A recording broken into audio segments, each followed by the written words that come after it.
The income tax revenue in the city of Canton has actually started to grow. In 2011, we saw a significant increase, which told us that the people were going back to work. Companies, we were talking to them, they were bringing back laid-off employees, they were starting to hire employees, and we were starting to see the turnaround. And in 2012, we're seeing even more of that. And so we're really feeling like we've made it through the worst, and the recession now is past us, and we're moving forward to bring things better and bring things back. Unfortunately, our numbers for the city of Canton, our overall revenue is still going down. How can that be if the economy's turning around and our income tax revenue is growing? Well, it's happening because we have multiple sources of revenue. Our second largest source comes from state government. And the governor and the legislature have made changes that have impacted local communities at a greater rate than the Great Recession. As a matter of fact, we have survived the Great Recession, but we're not going to survive this governor. Now, how bad does it have to be that his actions are impacting us greater in reference to a loss of revenue than what we had in the Great Recession? That's what we're facing.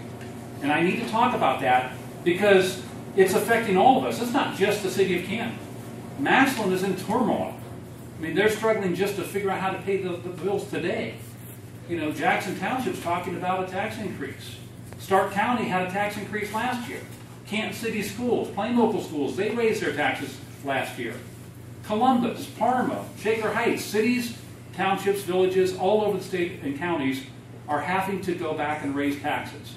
So while the governor stands up and talks about how he's balanced his books and he hasn't raised taxes, and how great he is, and how great the legislature is for doing what they've done, what they did is they balanced their budgets on the backs of local governments and the backs of schools.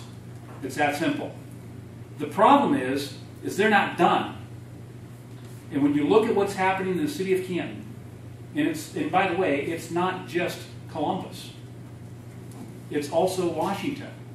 If you look at what Congress is doing right now, they're not passing the transportation budget, which helps local communities. They've reduced money to the CDBG funds and HUD dollars.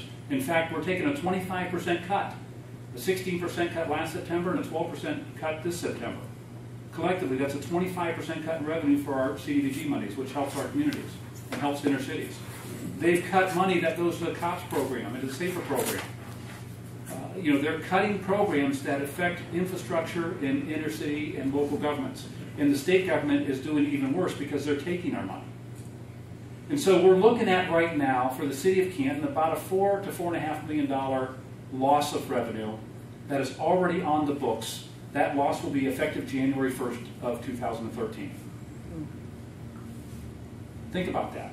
We have to figure out how to manage our budget for next year with a $4.5 million reduction. And that's assuming they don't do anything more to us.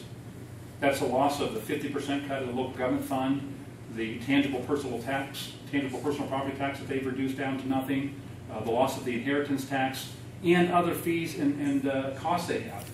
When I talked to the judges last week in the city of Canton municipal courts, they told us that they were notified that the state's going to require them to pay $19 per court case more than they're paying today.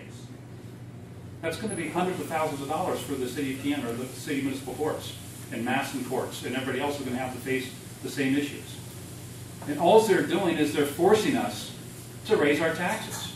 They cut them at the state level and push it downstream, and then we're going to have to raise them to address these things. Or we're going to have to slice and dice our government. The shortfall that we're looking at right now in the city of Canton means that I am faced, if nothing changes, I'm faced with looking at having to lay off the equivalent of 90 to 100 police and firemen.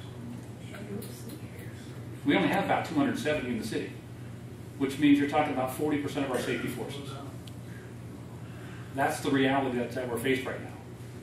And worse yet, in managing the city's books, by law and by ordinance and by union contract and all the rules and regulations that we have, if I were a business and I was looking at a $4 million reduction in January of next year, I would start making adjustments today. And we would have to make cuts and changes or increase fees or do something to address those things. The problem is by contract and by city ordinance and state law, I am not allowed to start laying people off today because we have the ability to pay. Our budget is in place for 2012. We have the revenues to generate to cover our cost of operation. And therefore, if I say, well, look, I'm going to start cutting now to start saving some money for next year, immediately we'd be challenged and we'd be forced to have to bring those employees back if we lay somebody off because we have the ability to pay right now and we have the need. And so I don't have the authority or the ability to start today to make reductions. So what we're doing is in reference to operations. So this year is in the books. This is the 5th year in a row that we've had budgets that have come in less than the year before. So we have been faced with incredibly difficult times of balancing our books, but we've made it. Like I said, we survived the Great Recession, but now the impact of the state legislature and this governor is really going to hit us. And so what we're having conversations with now are, what do we do? Those actions are very limited. There are things that we can do that can generate fees. There are tax credit reductions we can do. There are a number of items that we can talk about that would potentially generate some revenue for us, but there are things that people aren't really excited about. However, we can also say, you know what, we're going to just live without and just start making the reductions come January 1st, which means we obliterate our safety forces. As challenging as our community is to deal with the crime and the issues that we face every day, I don't think any of us want to see that, but if nothing changes, that may be my only option. And we're going to have to partner with the legislative branch, the judicial branch, as well as the executive branch, and come together to find out which direction we want to go. The other issue is if we're not going to raise fees or implement things that are going to cost money to the taxpayers, and we're not going to make the cuts with the safety forces, the last option is going to the public and saying we need more money. It means we may be having those conversations very soon about raising taxes in the city of Canton. Something I've taken a tremendous amount of pride saying that we haven't done during this recession. You know how great it is as the mayor for the last 5 years to stand up here and say, you know what, we found a way to make it work without coming to you and asking you to raise your taxes. And you know how much I want to be able to go through my entire career and say I've never had to do that. But I think we're at the point now, because of those cuts in Columbus, that we're not going to have a choice.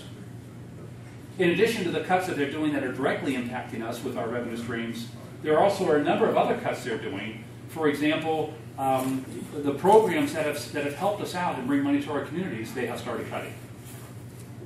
Programs like the Job Ready Site program and clean energy and clean. I mean, there's a number of different programs that are out there that have allowed us to apply for grants and funding that brings revenues to our communities, that creates jobs, brings other incomes, and helps our community with infrastructure. And they're cutting all of those as well. And it is really, really scary in reference to the impact it's having right now. And so the very, very difficult conversations about what are we going to do for 2013, 2014, and beyond, those conversations are going to have to start. As a matter of fact, we've had those conversations with virtually every elected official in the city at this point in time. And we're going to have to now start having those public conversations and make a decision. Are we going to go to people and ask for income tax increases or property tax increases or a safety levy or something that will generate those revenues? Or are we going to go and say we want to do a tax credit reduction or bring in other things that could generate money? For example, more and more communities are signing contracts with the gas and oil companies to allow them to drill on their properties. You know, do we want to do that? We have concerns like everybody else does about the safety of our water, but you can generate, you know, substantial amounts of money that can help our community. You know, those are the tough decisions and tough questions that we're going to have to ask. And so what you're going to find is over the next few weeks and the next few months, the legislative branch, the executive branch, and the judicial branch, in a limited role because there are certain things they can and can't do when it comes to campaigning, we're going to have those public conversations about what direction we want to take the city of Canton from a financial standpoint.